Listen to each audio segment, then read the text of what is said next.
हिंदवी स्वराज्याचे सरसंस्थापक छत्रपती शिवरायांना मानाचा मुजरा करतो।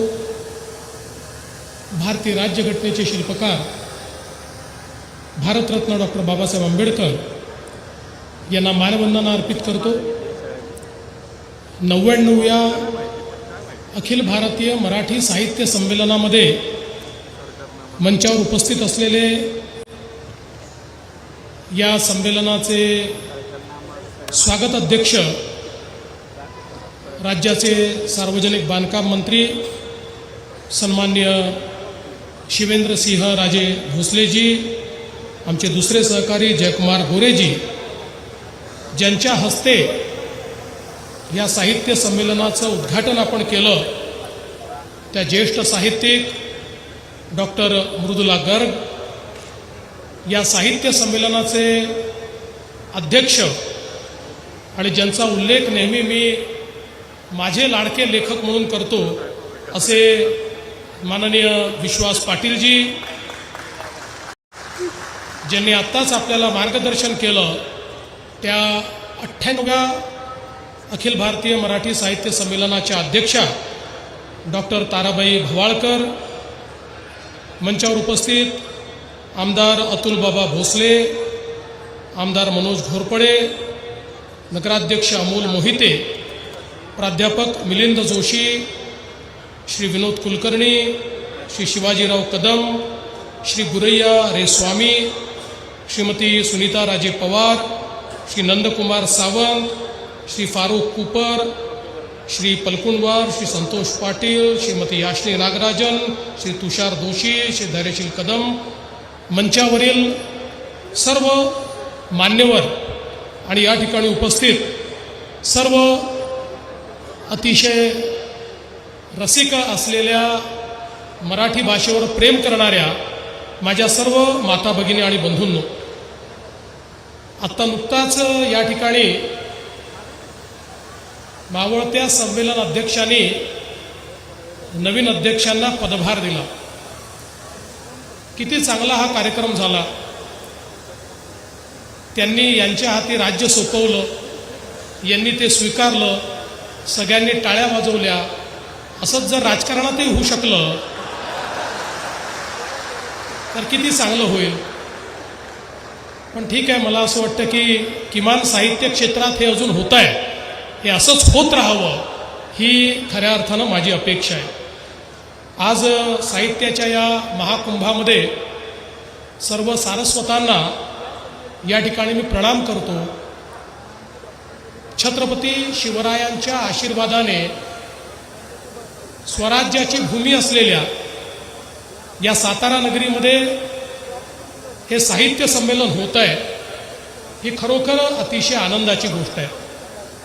आपण सर्व लोक साहित्याचे सेवेकरी आहोत आणि हा सेवेचा भाग खऱ्या अर्थानं या साहित्य संमेलनाच्या निमित्ताने पुन्हा एकदा उजळून निघतो आणि आपल्या सर्वांना ही सेवा अविरत चालली पाहिजे अशा प्रकारची प्रेरणा या निमित्ताने आपल्याला पाहायला मिळते। खरं म्हणजे सातारा केवळ भौगोलिक प्रदेश नाही आहे, हा संगमाचा देखील प्रदेश आहे। हरिपूरला वारणा आणि कृष्णेचा संगम होतो आणि योगायोग काय बघा, वारणा काठचे विश्वास पाटील हे या साहित्य संमेलनाचे अध्यक्ष झाले आणि त्यांना अध्यक्षाचा भार हा कृष्णा काठच्या ताराबाई भवाळकरांनी दिला। हा देखील एक अनोखा संगम आपल्याला या साहित्य संमेलनाच्या निमित्ताने या ठिकाणी पाहायला मिळाला। खरं तर हा संगम हा एक प्रकारे परंपरेचा आणि आधुनिकतेचा संगम आहे, अनुभवांचा आणि विचारांचा संगम आहे, इतिहासाचा आणि वर्तमानाचा संगम आहे। आणि म्हणूनच मला असं वाटतं की खऱ्या अर्थानं अशा प्रकारचा संगम हीच आपल्या संस्कृतीची ओळख देखील आहे। अध्यात्म, तत्वज्ञान आणि सामाजिक जीवनात संगम हेच आपल्या संस्कृतीचं ब्रीदवाक्य राहिलेलं आहे। आणि म्हणूनच आपण जगातले जेवढे आक्रमणं झाली ती सगळी आक्रमणं पचवत त्या आक्रांत्याच्या संस्कृतीतलंही जे चांगलं आहे ते या ठिकाणी अनुसरून आपल्या संस्कृतीला अबाधित ठेवण्याचं काम केलं. म्हणजे ज्या प्रकारे कोयना कृष्णेत मिळते, वारणा कृष्णेत मिळते, यमुना गंगेत मिळते, अशा अनेक नद्या वेगवेगळ्या येतात आणि शेवटी एक नदीचं पात्र तयार होतं. तशाच प्रकारे विचारांची जी काही आपली संस्कृती आहे ती त्या एका नदीसारखी आहे की ज्याच्यामध्ये खूप विविध प्रकारचे विचार अनेक वेळा एकमेकाला परस्पर विरोधी अशा प्रकारचे विचार देखील हे व्यक्त होत असतात. पण या सगळ्या विचाराच्या मंथनातून एक नदीचा असा प्रवाह तयार होतो की जो संस्कृती म्हणून, साहित्य म्हणून आपल्या जाणीवा समृद्ध करतो, जो साहित्य आणि संस्कृती म्हणून आपल्या विचारांना प्रगल्भ करतो. आणि म्हणूनच मला असं वाटतं की ही जी परंपरा आपल्या मराठी साहित्यानी, साहित्य संमेलनाने, मराठी भाषेनी, मराठी भाषेनी जपलेली आहे ती अत्यंत महत्त्वाची आहे, हे मात्र या ठिकाणी मला सांगितलं पाहिजे. साताऱ्याने सर्वाधिक म्हणजे 6 साहित्य संमेलनं भरवली आणि सर्वाधिक साहित्य संमेलनाचे अध्यक्ष देखील साताऱ्याने दिले. जवळपास मी ज्यावेळेस माहिती घेत होतो त्यावेळी 17 अध्यक्ष हे साताऱ्याने या ठिकाणी दिलेले आहे. म्हणजे विक्रमही आहे आणि पराक्रमही आहे. आणि एकदा दुर्गाबाई भागवत असं म्हणाल्या होत्या इथल्या साताऱ्याच्या साहित्य संमेलनात की आशय आणि विषय या 2 भिन्न गोष्टी आहेत. त्यामुळे एका अर्थानं विक्रम हा विषय आहे आणि पराक्रम हा आशय आहे, हे जर मी म्हटलं तर मला असं वाटतं ते चुकीचं होणार नाही.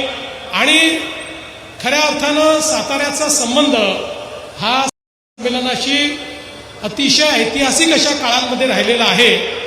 आपल्याला माहिती आहे 50 वर्षापूर्वी जेव्हा आणीबाणी लागली होती त्यावेळी याच साताऱ्यामध्ये साहित्य संमेलन झालं होतं आणि दुर्गाबाई भागवत त्याच्या अध्यक्ष होत्या. आणि त्यावेळी आणीबाणीची निंदा करणारा ठराव त्या ठिकाणी झाला होता. आणि दुर्गाबाईंचं जे वाक्य होतं, साहित्याला नियमबद्ध करणे नुसते हास्यास्पद नाही तर धोकादायक देखील आहे. आणि हे वाक्य त्यावेळेचं एक अत्यंत प्रमुख वाक्य झालं होतं, ती हेडलाईन झाली होती. आणि मला असं वाटतं की जोपर्यंत आपल्या लोकशाहीमध्ये ही गोष्ट आपण लक्षात ठेवू, विचारांची अभिव्यक्ती, विचारांचं स्वातंत्र्य, साहित्य, परस्पर विरोधी विचार या सगळ्यांच्या अभिव्यक्तीचं स्वातंत्र्य जोपर्यंत आपण लोकशाहीमध्ये अबाधित ठेवू तोपर्यंत कोणी किती संविधानावर खतरा आहे म्हटलं, संविधान खतऱ्यात आहे म्हटलं तरी देखील हे संविधान इतकं मजबूत आहे की काही होऊ शकत नाही. विचारांचं जे स्वातंत्र्य या संविधानाने दिलं आहे ते कोणीच कधी त्या ठिकाणी त्याची गळचेपी करू शकत नाही. ते हे देखील आपण सगळ्यांनी या ठिकाणी लक्षात ठेवलं पाहिजे.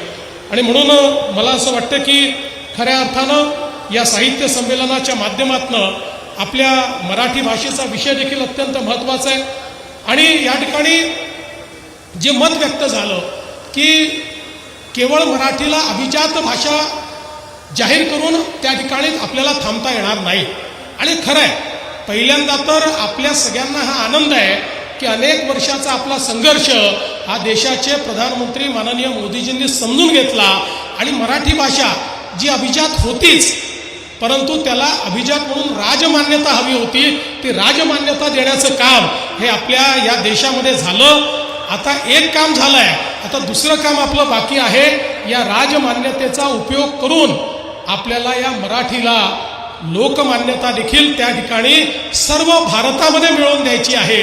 आणि त्या दृष्टीने मला अतिशय आनंद आहे की मागच्या काळामध्ये 2-4 महिन्यापूर्वी JNU सारख्या दिल्लीच्या प्रतिष्ठित विद्यापीठामध्ये मराठी अभ्यासन सुरू करण्याची संधी मला मिळाली. आणि मराठी भाषा अभिजात झाल्यानंतर दिल्लीमध्ये त्या ठिकाणी मराठीचं आणि त्याचं जे स्वागत त्या ठिकाणी झालं ते पाहून देखील मला अतिशय आनंद झाला. खरं तर एक मुद्दा सातत्याने या ठिकाणी येतोय की भाषा सक्तीची कुठली. मी या राज्याचा मुख्यमंत्री म्हणून सांगतो, महाराष्ट्रामध्ये फक्त आणि फक्त मराठी सक्तीची, इतर कुठली भाषा सक्तीची नाही, फक्त आणि फक्त मराठी सक्तीची. हा आता या त्रिभाषा सूत्रामध्ये इतर कुठली भाषा शिकली पाहिजे त्या संदर्भातही आमची भूमिका होती की या संदर्भात सगळ्या भारतीय भाषा त्यातली जी तुम्हाला शिकायची आहे ती तुम्ही शिका. आता प्रश्न या ठिकाणी एवढाच निर्माण झाला की कुठल्या वर्गापासून शिकलं पाहिजे. आता एक आमच्या महाविकास आघाडीच्या सरकारमधला एक अहवाल आमच्याकडे आला. त्या अहवालावर त्यांनी काही कारवाई केली होती. त्यात पहिलीपासून सक्तीची म्हटलं होतं, तेच आम्ही पुढे नेलं. पण त्याच्यानंतर अनेकांचं मत असं पडलं की पहिलीपासून सक्तीची योग्य नाही. मग कधीपासून करायची? सक्तीची तर करायचीच नाही, मग कधीपासून करायचं? भाषा कधी शिकवायची? तर या संदर्भात आता आपण नरेंद्र जाधवांची एक समिती तयार केलेली आहे. त्यांना सगळ्या क्षेत्रातल्या लोकांची, सगळ्या एक्सपर्टची, साहित्यिकांची चर्चा करायला सांगितलं आहे. आणि मला त्यांनी त्या ठिकाणी सांगितलं आहे की त्यांचा अहवाल अंतिम टप्प्यामध्ये आहे. तो अहवालही महाराष्ट्रासमोर मांडू आणि त्यानंतर त्या संदर्भात उचित निर्णय घेऊ. पण ही गोष्ट लक्षात ठेवा की महाराष्ट्रामध्ये सक्ती ही केवळ मराठीची असेल, इतर कुठल्याही गोष्टीची सक्ती नसेल.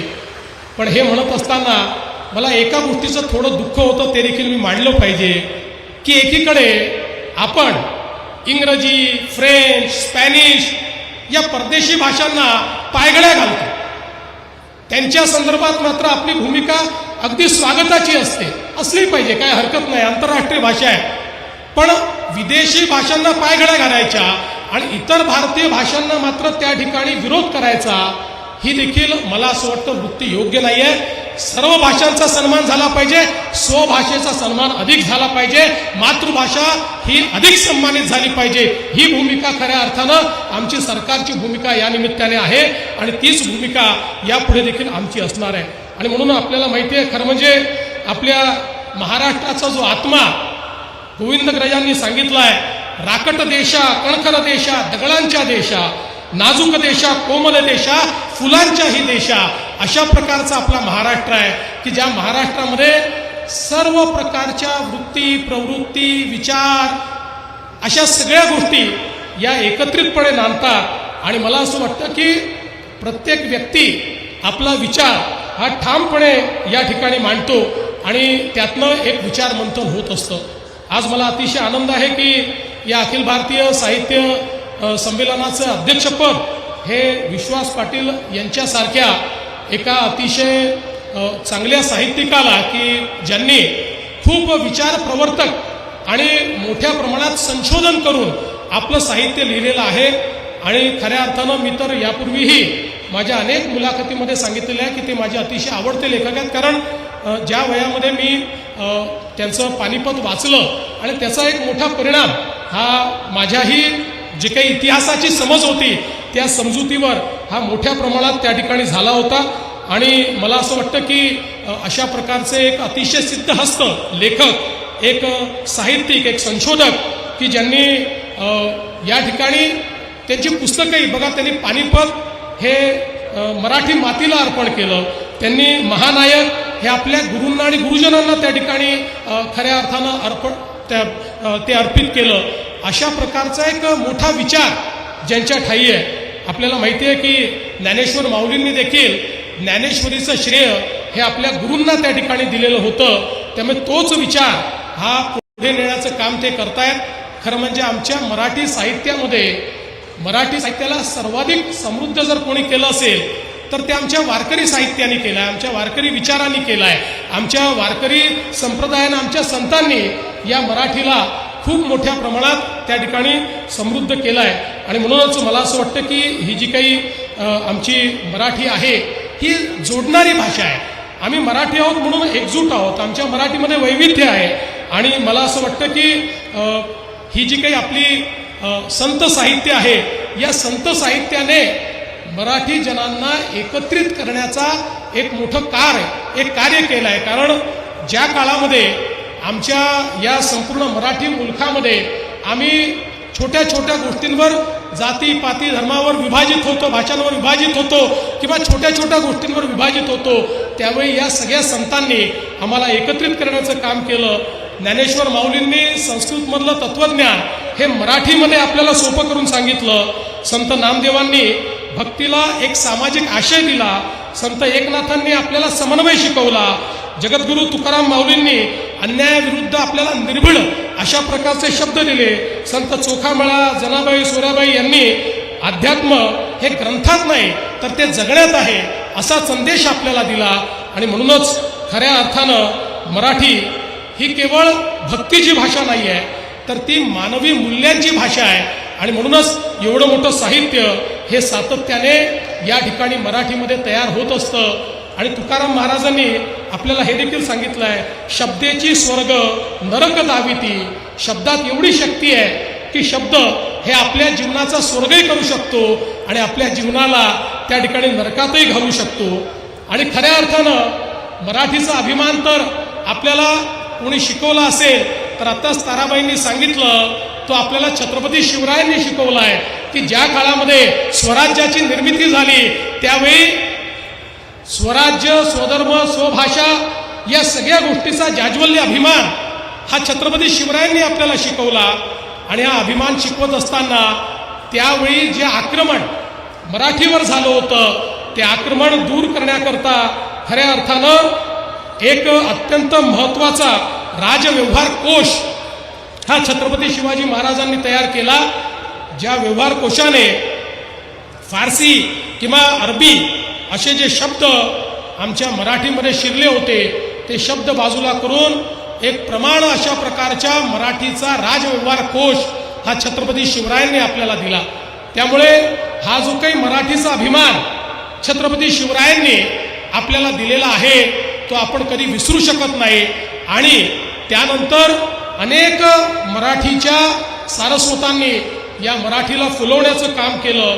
आणि म्हणूनच मला असं वाटतं की आज हा अभिमान जोपर्यंत चंद्र आणि सूर्य आहे तोपर्यंत आपला अभिमान अशाच प्रकारे कायम राहील आणि मराठीची सेवा आपण करत राहू. आणि मी निश्चितपणे सांगू इच्छितो की या सगळ्या कामामध्ये साहित्यिकांचे कार्यच आहे की समाजाला दिशा देणं. साहित्याची निर्मिती ही मनोरंजनाकरता नाही आहे. साहित्याची निर्मिती समाजाच्या जाणीवा या विस्तारित झाल्या पाहिजे याकरता साहित्याची निर्मिती होत असते. आणि म्हणून कधी टीका झाली, कधी गौरव झाला, कधी कोणी काही त्या संदर्भात बोललं तरी त्याचं कुठलंही वाईट वाटून घेणाऱ्यांपैकी आम्ही नाही. तर आम्हाला असं वाटतं की मी स्वतःबद्दल तरी सांगू शकतो की मला असं वाटतं की या ठिकाणी जर एखादी टीका झाली आणि ती टीका जर योग्य असेल तर त्यातनं आपल्याला सुधारण्याचा एक मार्ग दिसतो आणि त्या मार्गाने पुढे जाण्याचा प्रयत्न नेहमीच केला पाहिजे. आपल्याला सगळं समजतं अशा मूर्खांच्या नंदनवनात वावरणारा मी नाही आणि असं कोणी वावरू नये असं समजणाऱ्यांपैकी मी आहे. आणि म्हणून मला असं वाटतं की प्रत्येक साहित्य संमेलन हे कुठेतरी एक दिशादर्शक अशा प्रकारचं साहित्य संमेलन असतं. त्यातलं अध्यक्षीय भाषण जे आहे त्या भाषणातनं एक पुढच्या वर्षीची एक चांगली दिशा ही आपल्याला त्या ठिकाणी मिळत असते. आणि मला विश्वास आहे की अशाच प्रकारचं मार्गदर्शन या साहित्य संमेलनाच्या माध्यमातून देखील होत राहील. आणि मगाशी एक विषय आला की कुठेही हस्तक्षेप होऊ नये. आम्ही कधी हस्तक्षेप केलाही नाही, आम्ही कधी हस्तक्षेप करणारही नाही, आम्हाला कुठला त्याच्यामध्ये इंटरेस्टही नाही. कुठलाही राजकीय हस्तक्षेप कुठल्याही संस्थेमध्ये जोपर्यंत देवेंद्र फडणवीस मुख्यमंत्री आहे तोपर्यंत होणार नाही. आम्हाला राजकीय हस्तक्षेप साहित्यात करायचा नाही आणि साहित्यिकांनी राजकारणात जरूर यावं पण साहित्याच्या क्षेत्रात राजकारण आणू नये एवढीच अपेक्षा ही साहित्य क्षेत्राकडनं मी या ठिकाणी करतो. आणि हे अतिशय सुंदर संमेलन या ठिकाणी बाबाराजे आपल्या नेतृत्वात मावळा फाउंडेशन असेल आणि आपले साहित्य मंडळ असेल आणि ज्या वेगवेगळ्या संस्था आहेत या संस्थांनी मिळून या ठिकाणी आयोजित केलं त्याबद्दल आपले अतिशय मनापासून आभार मानतो. या साहित्य संमेलनामध्ये आपण मला निमंत्रण दिलं त्याबद्दल देखील आपले आभार मानतो. खरं म्हणजे आपल्या सर्वांना माहिती आहे की मी मंचावर बसून कधी मोबाईलवर बोलत नाही पण आज आपण पाहिलं असेल मी सारखा मोबाईलवर बोलत होतो. त्याबद्दल आपली माफी याकरता मागतो की आज महानगरपालिकेच्या निवडणुकीचा फॉर्म परत घेण्याचा शेवटचा दिवस आहे आणि सगळीकडे सगळ्या पक्षांमध्ये इतकी बंडखोरी आहे की त्या सगळ्यांची मनधरणी केल्याशिवाय ते फॉर्म परत घेत नाहीत. त्यामुळे तुम्ही या ठिकाणी सगळे लोक भाषण करत असताना मधून जे मी बोलत होतो त्या कार्यकर्त्यांना विनंती करत होतो अरे बाबा फॉर्म परत घे. त्यामुळे मी थोडी ही दुष्टता केली आणि या ठिकाणी फोनवर बोललो त्याबद्दल आपल्या सर्वांची मी क्षमा मागतो. आणि मात्र मी तसा बहुश्रुत आहे त्याच्यामुळे फोनवर बोलतानाही इथे काय बोलणं चाललं होतं याच्याकडे माझं पूर्ण लक्ष होतं हे देखील या निमित्ताने सांगतो. आपल्या सर्वांचे अतिशय मनापासून आभार मानतो आणि माझे 2 शब्द संपवतो. धन्यवाद. जय हिंद, जय महाराष्ट्र.